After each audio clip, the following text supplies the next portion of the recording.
Last night we of course had the reveal of the PlayStation Pro, previously known as the Neo.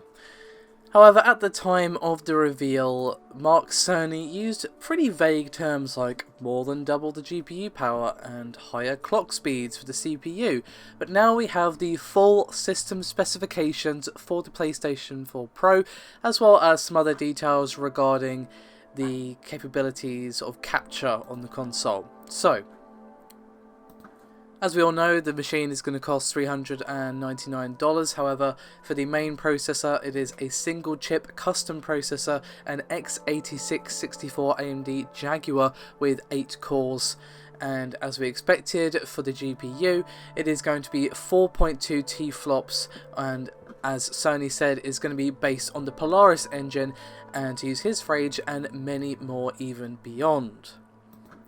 As for the memory, it's going to have GDDR5 8GB of RAM and 1TB storage size. Now what's interesting by its absence is the lack of a 4K Blu-ray drive, which means it can't do 4K DVDs or anything, Blu-ray should I say. So it can do 4K streaming, Netflix and all that, but if you have like a 4K capable Blu-ray, you won't be able to have that because it only has Blu-ray or DVD, not 4K. As for the output, it's going to have HDMI as you'd expect, as well as a digital out optical port, which obviously is something that is indeed missing from the PlayStation 4 Slim. So it's pretty much as we expected as to the previous leaks we had before launch. Now obviously some of the questions that we've had about the console, is this really going to do 4K? Well, it entirely depends on the rendering techniques and that sort of thing. On its own, this power, no, it's not enough to do 4K for some of the really big games, let's say for example The Witcher 3 or what have you, or even Horizon Zero Dawn and that sort of jazz. As of course, 4.2 T-flops is all great and all, it's a big upgrade, but you would struggle to do 4K on high-end games with some of the best PC graphics cards out there. So it all depends on whether or not they're going to utilise checkerboard rendering, which is pretty much what we expect. And Mark Cerny did say something about special rendering techniques and that sort of thing.